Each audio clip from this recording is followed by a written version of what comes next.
ও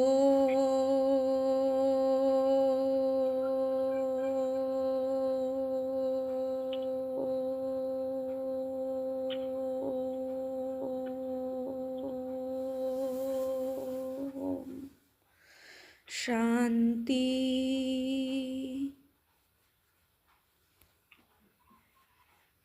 12/12/2024 প্রাত মুরলি। ওম শান্তি। বাপদাদা মধুবন। আজকের বাপদাদার অমূল্য মহাবাক্য হচ্ছে, মিষ্টি বাচ্চারা, এই পড়াশোনা যা বাবা পড়াচ্ছেন এতে অগাধ উপার্জন রয়েছে, সেই জন্য ভালোভাবে পড়াশোনা করো। পড়াশোনার সাথে কখনো যেন লিঙ্ক ছিন্ন না হয়। মিষ্টি বাচ্চারা, এই পড়াশুনো যা বাবা পড়াচ্ছেন এতে অগাধ উপার্জন আছে, সেই জন্য ভালোভাবে পড়াশুনো করো। আর পড়াশুনোর সাথে যেন লিঙ্ক ছিন্ন না হয়। তো কিভাবে? আমরা যখন মুরলি পড়ছি, পড়ার সাথে সাথে আমার মস্তক পর মহাজ্যোতি শিব বাবার লাইটের কিরণ রিমঝিম করে আমার দুই ভ্রু আত্মার মধ্যে পড়ছে। এই পড়তে পড়তে সারাক্ষণ অনুভব করতে হবে, তবেই লিঙ্ক ছিন্ন হবে না। পড়ার সময় কোনো দেহধারীকে দেখলে হবে না যে সে পড়াচ্ছে কে? স্বয়ং ভগবান নিরাকার জ্যোতিবিন্দু বাবা। তো সে মস্তক পর রিমঝিম করে আমাকে লাইটের কিরণ দিতে থাকছে, আর আমি পড়তে থাকছি। এই অনুভূতি নিয়ে পড়তে হবে, তবে লিঙ্ক ছিন্ন হবে না। আজকের মুরলি থেকে প্রশ্ন হচ্ছে, বিনাশকালে বিপরীত বুদ্ধি যাদের, তোমাদের কোন কথা তাদের কাছে হাস্যকর বলে মনে হয়? উত্তরে বাবা বলছেন, তোমরা যখন বলো বিনাশ সামনেই, তখন তারা তোমাদের কথা শুনে হাসে। তো এরকম বাচ্চারা অনেক আছে, তো বাবা তো দেখে উপর থেকে, তো বাবা সেটাকে বলছে আর আমাদের হিম্মত দিচ্ছে। তোমরা জানো বাবা এখানে বসে থাকবেন না, বাবার ডিউটি হলো তোমাদের পবিত্র করে তোলা। যখন পবিত্র হয়ে যাবে, এই পুরনো দুনিয়া বিনাশ হয়ে যাবে, নতুন দুনিয়া আসবে। এই লড়াই হলো বিনাশের জন্য। তোমরা দেবতা হতে যাচ্ছ, সুতরাং তখন এই কলিযুগের ছি দুনিয়াতে আসতে পারো না। ওম শান্তি। তো বাবা বলছেন, আত্মাদের পিতা বসে আত্মিক বাচ্চাদের বোঝাচ্ছেন। বাচ্চারা জানে আমরা কত নির্বোধ হয়ে গেছিলাম, মায়া রাবণ আমাদের নির্বোধ বানিয়ে দিয়েছেন। বাচ্চারা এটাও বুঝেছে যে বাবাকে অবশ্যই আসতে হবে, কেননা নতুন সৃষ্টি স্থাপনা করতে হবে। ত্রিমূর্তির চিত্রও আছে, যেখানে লেখা রয়েছে ব্রহ্মার দ্বারা স্থাপনা, বিষ্ণুর দ্বারা পালনা, শঙ্করের দ্বারা বিনাশ। কেননা কারাবান হার তো বাবাই, তাই না? তাহলে এখানে যে ব্রহ্মার দ্বারা স্থাপনা, বিষ্ণুর দ্বারা পালনা, তাহলে দ্বারা শব্দটা কখন ইউজ হয়? যখন কর্তাকেও অন্যজন থাকে। যেমন আমি তাকে দিয়ে এই কাজটা করালাম, তাহলে কারাবান হার কে? আমি তাকে দিয়ে করালাম। তেমনি কেউ না কেউ আছে যে ব্রহ্মার দ্বারা স্থাপনা করিয়েছেন, বিষ্ণুর দ্বারা পালন করিয়েছেন, শঙ্করের দ্বারা বিনাশ করিয়েছেন। তো এখানে বুঝতে হবে, না সে ভগবান ব্রহ্মা, না সে ভগবান বিষ্ণু, না সে ভগবান শঙ্কর। এই তিন ব্যক্তির দ্বারা, তিন ব্যক্তি একই, কিন্তু এক এক সময় এক এক রূপে কার্য করে। আত্মা একই। তো কে করিয়েছে কারাবান হারকে? ও পরমপিতা পরমাত্মা মহাজ্যোতি শিব বাবা, তাই না? তো সে কারাবান হার হয়ে এই তিন দেবতার দ্বারা কার্য করিয়েছে। তিনি একজনই যিনি স্থাপন করেন এবং অন্যকে অনুপ্রাণিত করেন স্থাপনা করার জন্য সর্বপ্রথম। তবে কার নাম আসবে? যিনি করান এবং তারপর যার দ্বারা করান। বাবাকে কারাবান হার বলা হয়, তাই না? ব্রহ্মার দ্বারা নতুন দুনিয়া স্থাপন করেন তিনি। বাচ্চারা এটাও জানে আমাদের যে নতুন দুনিয়া হবে, যা আমরা স্থাপন করছি, এর নামই হলো দেবী দেবতাদের দুনিয়া। সত্য যুগেই দেবী দেবতা হয়, আর কাউকে দেবী দেবতা বলা যায় না। ওখানে কোনো সাধারণ মানুষের অস্তিত্ব নেই, একটাই দেবী দেবতা ধর্ম, অন্য কোনো ধর্ম থাকে না। এখন বাচ্চাদের স্মৃতিতে এসেছে প্রকৃতপক্ষে আমরাই দেবী দেবতা ছিলাম, আর চিহ্নও আছে, তাই না? এখন বাচ্চাদের স্মৃতিতে এসেছে। শ্রীমদ্ ভগবদ্ গীতাতে 18তম অধ্যায়ে 18তম অধ্যায়ে 73তম শ্লোকে বলছে, নষ্টমোহ স্মৃতির লব্ধা তৎপ্রসাদা তন্ময়চ্যুত স্থিত হস্মি গত সন্দেহ করিষ্যে বচনং তব। অর্থাৎ বলছে যে নষ্টমোহ, আমার মোহ নষ্ট হয়েছে, স্মৃতির লব্ধা, আমি পূর্ব স্মৃতি ফিরে এসেছে আমার, যে আমি কে ছিলাম এই স্মৃতি আমি লব্ধ করতে পেরেছি, স্মৃতির লব্ধা তৎপ্রসাদাৎ অন্ময়চ্যুত, তোমার যে জ্ঞানের অমৃত, জ্ঞানের প্রসাদের দ্বারা স্থিত হস্মি, আমার বুদ্ধি স্থির, গত সন্দেহ, আমার সমস্ত সন্দেহ গত হয়েছে, করিষ্যে বচনং তবে, এবার তুমি যা বলবে আমি তাই শুনবো। তো বাবা আমাদের বলছেন যে আমার এখন বাচ্চাদের পূর্ব স্মৃতিতে ফিরে পেয়েছে, স্মৃতিতে এসে যে প্রকৃতপক্ষে আমরাই দেবী দেবতা ছিলাম। তো এই শ্লোকটা ওই শ্লোকই যে ভগবান যখন জ্ঞান শোনাচ্ছে তখন আমাদের মতো অর্জুনের স্মৃতিতে লব্ধ করতে পেরেছি যে আমরাই কী ছিলাম, দেবী দেবতা ছিলাম, আমাকে আবার দেবী দেবতা হতে হবে। তো এটাই তার চিহ্নও আছে। ইসলাম, বৌদ্ধ, খ্রিস্টান ইত্যাদি প্রত্যেক ধর্মের নিজ নিজ নিদর্শন আছে। যখন আমাদের রাজ্য ছিল তখন অন্য কোনো রাজ্য ছিল না, এখন অন্যান্য অনেক ধর্ম আছে, কিন্তু আমাদের দেবতা ধর্মই নেই। গীতাতেও বড় বড় শব্দে লেখা আছে, কিন্তু কেউই বুঝতে পারে না। বাবা বলেন, এই যে গীতাতেও বড় বড় অক্ষর লেখা আছে, বাবা পরের শ্লোকেই বলে দিলেন। তো এটাই হচ্ছে গীতাতে বড় বড় অক্ষরে লেখা, যে নষ্ট মোহ স্মৃতির লব্ধা তৎপ্রসাদাৎ অন্ময়চ্যুত স্থিতহস্মি গর্ত সন্দেহ করিষ্যে বচনং তব। অর্থাৎ আমার স্মৃতি আমি লব্ধ করতে পেরেছি, আমি পূর্বতে আমি কী ছিলাম তা স্মৃতিতে এসেছে আমার। তো বাবা এটাই বলছেন যে বড় বড় শব্দে লেখা আছে কিন্তু কেউই বুঝতে পারে না। বাবা বলেন, বিনাশকালে কারো বিপরীত বুদ্ধি হয়, কারো প্রীত বুদ্ধি থাকে। বিনাশ তো এখনই হবে, বাবা আসেনি সঙ্গম যুগে, যখন পরিবর্তনের সময়। বাবা বলেন, বাচ্চারা তোমাদের পুরনো সব কিছু বদলে নতুন জিনিসের প্রদান করেন। তিনি একধারে স্বর্ণকার, ধোপা এবং বড় ব্যাপারীও। বাবা তিন রূপে নিজেকে আজকে পেশ করেছে আমাদের সামনে। স্বর্ণকার তো নতুন দুনিয়া নির্মাণ করে আমাদের ওই দুনিয়ার যোগ্য তৈরি করে রাজ্যভাগ্য দিয়ে উনি চলে যান, তাই স্বর্ণকার।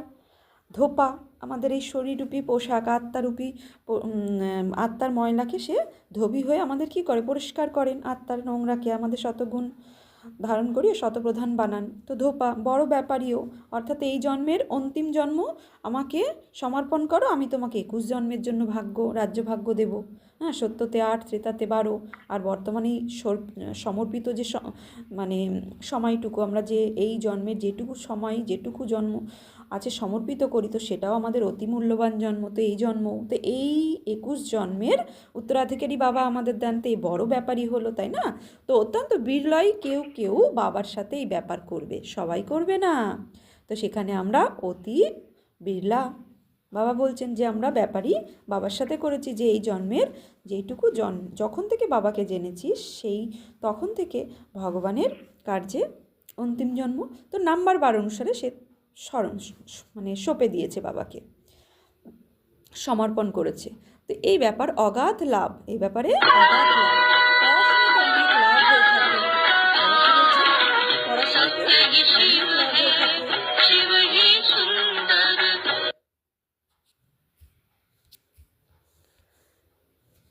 হ্যাঁ, তো বাবা বলছেন পড়াশুনোতে অনেক লাভ হয়ে থাকে, মহিমাও আছে যে পড়াশুনোতেই উপার্জন হয়, সেও জন্মান্তরের জন্য উপার্জন। সুতরাং খুব ভালোভাবে পড়াশুনো করা উচিত, আর পড়ানোও অতি সহজ। মস্তকপর বাবা বলেছেন লিঙ্ক চিহ্ন যাতে না হয়, তো আমরা নিজের নিজের মস্তকপর দেখি। মহাজ্যোতি বাবা, বিশ্বের রচয়িতা স্বয়ং ভগবান, তার লাল রঙের শক্তির কিরণ রিমঝিম করে আমি আত্মার মধ্যে পড়ছে।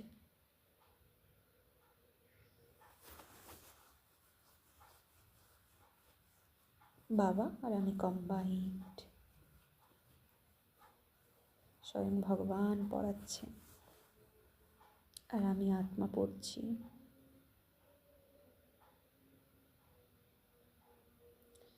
ওম শান্তি। তো বাবা বলছেন মস্তক পর দেখব বাবা জ্যোতিবিন্দু হয়ে তার শক্তির, শান্তির, পবিত্রতার কিরণ অনবরত দিতে থাকছে। তো বাবা বলছেন অনেক লাভ হয় এই পড়াশুনোতে, মহিমাও আছে যে পড়াশুনোতে উপার্জন হয়, সেও জন্মান্তরের জন্য উপার্জন। সুতরাং খুব ভালোভাবে পড়াশুনো করা উচিত, আর পড়ানোও অতি সহজ। শুধু 1 সপ্তাহ ভালোভাবে বুঝে নিতে হবে, তারপর যেখানেই চলে যাও না কেন তোমাদের কাছে মুরলি পৌঁছে যাবে, তাতে কখনো ছিন্ন হবে না, লিঙ্ক ছিন্ন হবে না। এ হলো আত্মার সাথে পরমাত্মার লিঙ্ক। গীতাতেও এই শব্দ রয়েছে, বিনাশকালে বিপরীত বুদ্ধি বিনশ্যন্তি প্রীত বুদ্ধি বিজয়ন্তী। হ্যাঁ, শ্রীমদ্ভগবদ্ গীতাতেও আছে যে বিনাশন্তি সংশয়াত্মক বিনাশন্তি। শ্লোকটা আর কোন অধ্যায়টা আমার এখন মনে পড়ছে না, কিন্তু সম্ভবত ষষ্ঠ সপ্তম অধ্যায়ে আছে। তো বলছে যে বিনাশন্তি, সংশয়াত্মক বিনাশন্তি, আর যে সংশয় করে তার বিনাশ হয়, আর যে নিশ্চয়াত্মিক বুদ্ধি বিজয়ন্তী। তো ভগবানের প্রতি যার নিশ্চয় থাকে তার প্রতি ক্ষেত্রেই বিজয় হয়। তোমরা জানো এই সময় মানুষ একে অপরকে মারতে কাটতে থাকে, এরকম ক্রোধ বা বিকার আর কোথাও হয় না। এও বলা হয় যে দ্রৌপদী আহ্বান করেছিল, বাবা বুঝিয়েছিলেন এই সময় তোমরা সবাই হলে দ্রৌপদী। বাবা বারবার দ্রৌপদীর কথা বলছে, আগের দিনের মুরলিতেও বাবা বলেছিলেন। তো ভগবানও বাবা বলেন, বাচ্চারা এখন আর বিকারগ্রস্ত হয়েও না, আমি তোমাদের স্বর্গে নিয়ে যাব, তোমরা শুধু তোমাদের বাবাকে স্মরণ করো।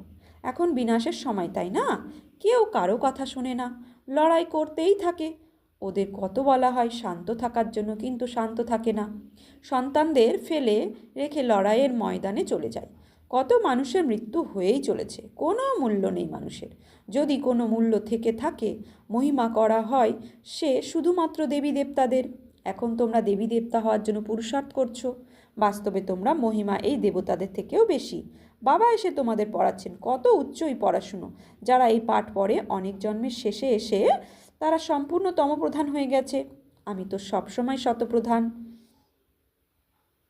তো শিব বাবা নিরাকার, সে সর্বদাই শতপ্রধানই থাকে, সে কখনো জন্ম মৃত্যুর চক্রে আসে না, তাই শত থেকে রজ, রজ থেকে তমতেও আসে না, সে সদা পিওর, এভার পিওর।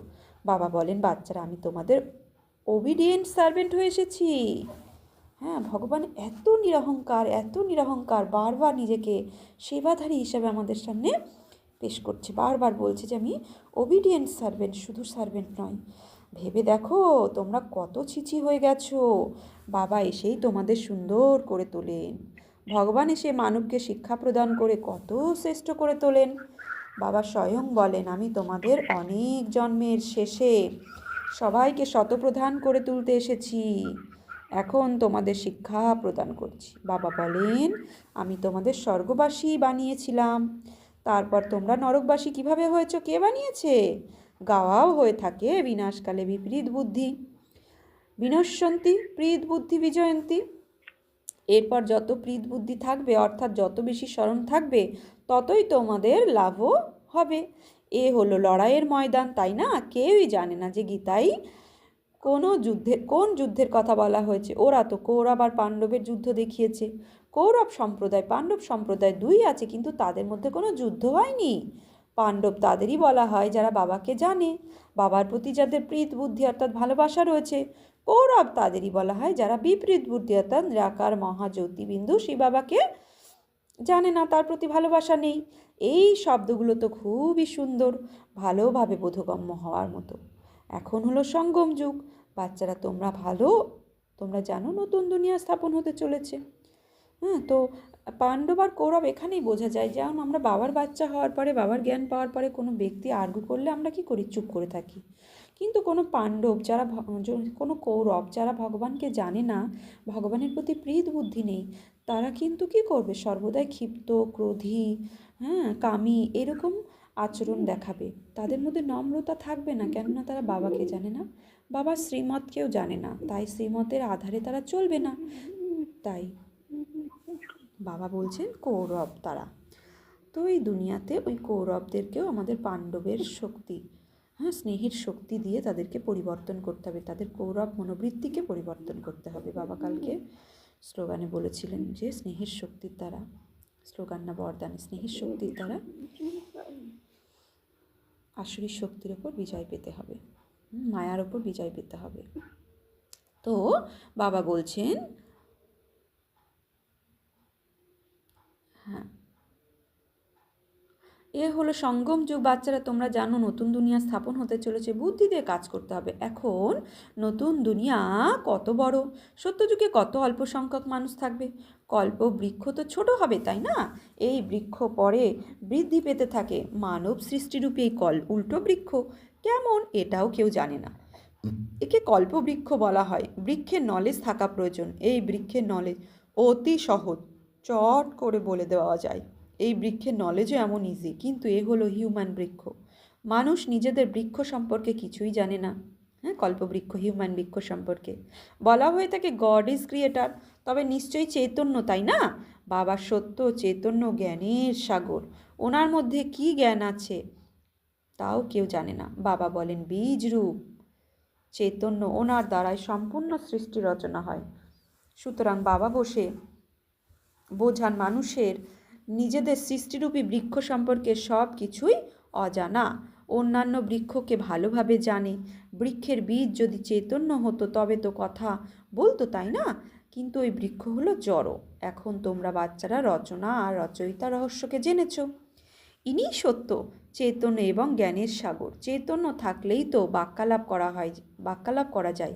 মানব শরীর সবচেয়ে অমূল্য বলা হয়, কিন্তু ওনার মূল্য বর্ণনা করা সম্ভব নয়। বাবা এসে আত্মাদের বোঝাচ্ছেন, তোমরা হলে রূপ বাসান্ত। বাবা বলেন জ্ঞানের সাগর। বাবা হলেন জ্ঞানের সাগর, তোমরা হলে রূপ বাসান্ত। তার কাছে থেকেই তোমরা রত্ন পেয়ে থাকো। এ হলো জ্ঞান রত্ন। যে রত্ন গ্রহণ করে তোমরা ওই রত্ন ঢের প্রাপ্ত করে থাকো। লক্ষ্মী নারায়ণের কাছে দেখো কত রত্ন। ওরা হিরে জহরত খচিত প্রসাদে বাস করে। লক্ষ্মীনারায়ণ নামই হলো স্বর্গ। তোমরা যারা মালিক হতে চলেছ, কোনো গরিব ব্যক্তি আচমকা লটারি পেলে খুশিতে মাতোয়ারা হয়ে যায়, তাই না? বাবা বলেন তোমরা বিশ্বের বাদশাহী পেতে চলেছ। সুতরাং মায়া কত রকমভাবে বিঘ্ন সৃষ্টি করবে। আরও এগিয়ে গিয়ে তোমরা জানতে পারবে কত ভালো ভালো বাচ্চাদের, জ্ঞানী চলা বাচ্চাদের কি করেছে, মায়া কিভাবে গ্রাস করেছে। তো যত এগিয়ে যাবে তত ভালো ভালো বাচ্চারা কী হবে, জ্ঞান থেকে সরে যাবে, অর্থাৎ মায়া গ্রাস করে নেবে, মায়াকে চিনতে পারবে না। তো সম্পূর্ণরূপে গ্রাস করে ফেলে। তোমরা সাপ তো দেখেছো কীভাবে, হ্যাঁ, ব্যাংকে ধরে, হ্যাঁ, যেমন হাতিকে বড় কুমির গ্রাস করেছিল, সাপ ব্যাংকে সম্পূর্ণ খেয়ে ফেলে। মায়াও ঠিক তেমনই বাচ্চাদের গ্রাস করে ফেলে। মায়াও ঠিক তেমনই বাচ্চাদের গ্রাস করে শেষ করে দেয়। তারা আর কখনো বাবাকে স্মরণ করে না। যোগ বলের শক্তি তোমাদের অনেক কম। সব কিছুই যোগের শক্তির উপর নির্ভর করছে। যেমন সাপ ব্যাংকে গ্রাস করে, তোমরা বাচ্চারাও সম্পূর্ণ বাদশাহীকে গ্রাস করে নাও।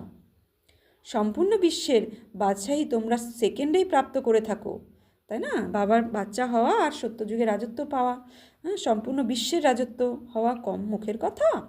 বাবা কত সহজ যুক্তি বলে দেন।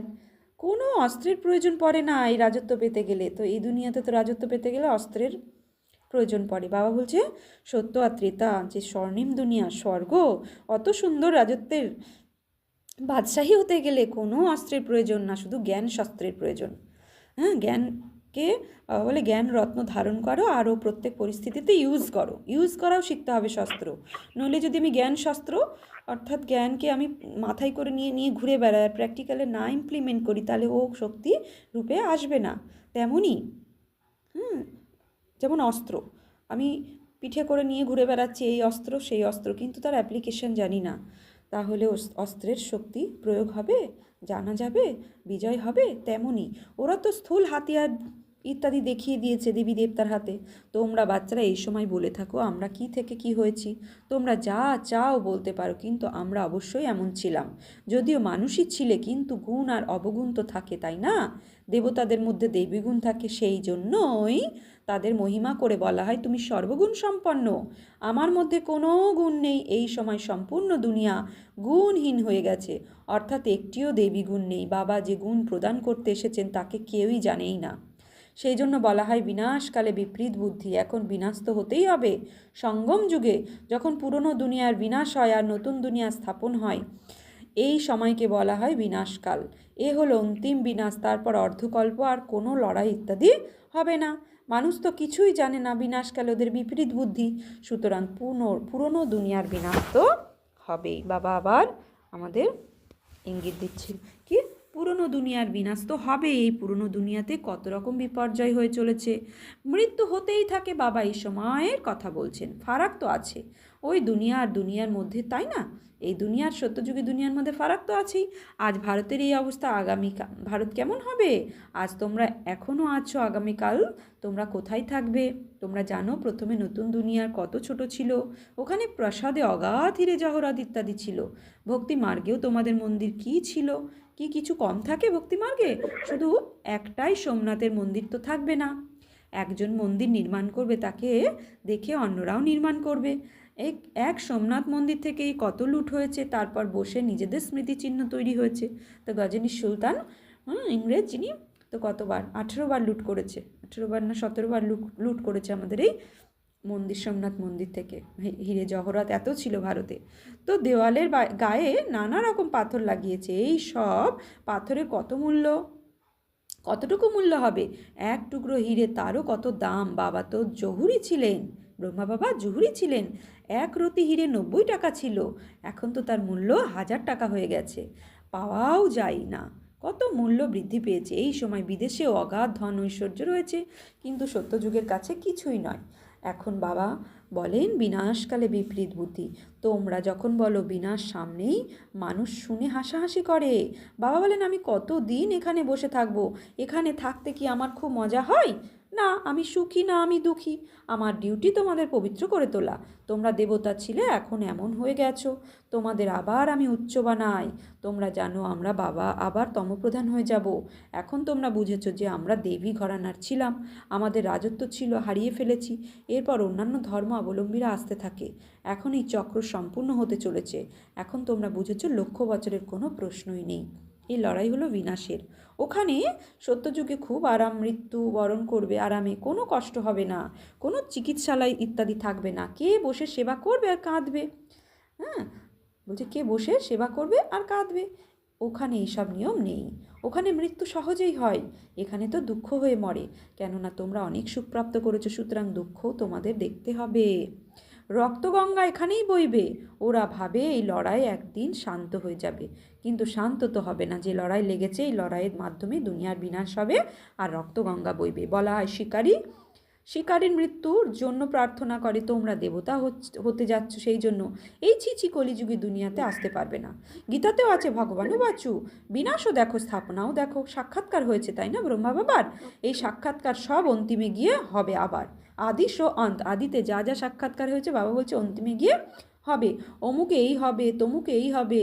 সেই সময় কাঁদবে, অনেক অনুশোচনা হবে, সাজা হবে, লজ্জিত বোধ হবে রেজাল্ট বের হওয়ার সময়, যে আমি কেন হতে পারলাম না। তো কেউ রাজা হবে, কেউ প্রজা হবে, এরকম সবার সাক্ষাৎকার হবে। নিজের ভাগ্যের জন্য মাথা ঠুকবে। দেখো চেতাবনী দিচ্ছে ভগবান। কিন্তু তখন আর কি করতে পারবে? এ হলো 21 জন্মের লটারি। স্মৃতি তো আসে, তাই না? সাক্ষাৎকার ছাড়া কেউ সাজা পেতে পারে না। ট্রাইব্যুনাল বসে যে, তো সাক্ষাৎকারেই সবার সাজা হয়ে যাবে, তখনও নরক যন্ত্রণা চরমে উঠবে। তো মিষ্টি মিষ্টি হারানিধি বাচ্চাদের প্রতি মাত পিতা বাপদাদার স্মরণে স্নেহ সুমন আর সুপ্রভাত। আত্মাদের পিতা তার আত্মারূপী বাচ্চাদেরকে জানাচ্ছেন নমস্কার। আমরা আত্মারূপী বাচ্চারা আত্মারূপী বাপদাদাকে জানাচ্ছি নমস্কার, সুপ্রভাত, ধন্যবাদ। ধারণার জন্য মুখ্য সার: 1. নিজের মধ্যে জ্ঞান রত্ন ধারণ করে রূপ বা শান্ত হতে হবে। জ্ঞান রত্ন দ্বারা বিশেষ বাদশাহী লটারি প্রাপ্ত করতে হবে। 2. এই বিনাশের সময় বাবার প্রতি প্রীত বুদ্ধি রেখে একজনকেই স্মরণ করতে হবে। এমন কোনো কর্ম করা উচিত নয় যাতে অন্তিমে গিয়ে অনুশোচনা হয় আর ভাগ্য হারাতে হয়। বরদান: সদা স্নেহী হয়ে উড়ন্ত কলা বরদান প্রাপ্তকারী, নিশ্চিত বিজয়ী, নিশ্চিন্ত ভব। সদা স্নেহী হয়ে উড়ন্ত কলার বরদান প্রাপ্তকারী, নিশ্চিত বিজয়ী, নিশ্চিন্ত ভব। স্নেহী বাচ্চারা বাপদাদার থেকে উড়ন্ত কলার বরদান প্রাপ্ত করে। উড়ন্ত কলার বাবা দ্বারা সেকেন্ডে বাপদাদার কাছে পৌঁছে যাও। তাহলে মায়া যে স্বরূপ ধরেই আসুক, তোমাদেরকে ছুঁতেও পারবে না। পরমাত্মা ছত্রছায়ার মধ্যে মায়ার ছায়াও আসতে পারবে না। স্নেহ পরিশ্রমকে মনোরঞ্জন পরিবর্তন করে দেয়। স্নেহ প্রত্যেক কর্মে নিশ্চিত বিজয়ী স্থিতির অনুভব করায়। তো স্নেহী বাচ্চারা সবসময় নিশ্চিন্ত থাকে। তো বাবা বারবার স্নেহের কিরণে শামিয়ে অন্যদেরকেও স্নেহের কিরণ দিতে বলছে। আজকেও বাবা স্নেহের কথা বলেছে। স্লোগানে বলছে নাথিং নিউ এর স্মৃতির দ্বারা সদা অবিচল থাকো, তাহলে খুশিতে নাচতে থাকবে। নাথিং নিউ, যা হয়েছিল তাই হচ্ছে। আজকে সমান্যভাবে নিশ্চয়ই বুদ্ধি নিশ্চিন্ত বিজয়ী আত্মা। হ্যাঁ, নিশ্চিত বিজয়ী আর নিশ্চয় বুদ্ধি নিশ্চিন্ত ভব। নিশ্চয় বুদ্ধি নিশ্চিন্ত ভব আত্মা। ওম শান্তি।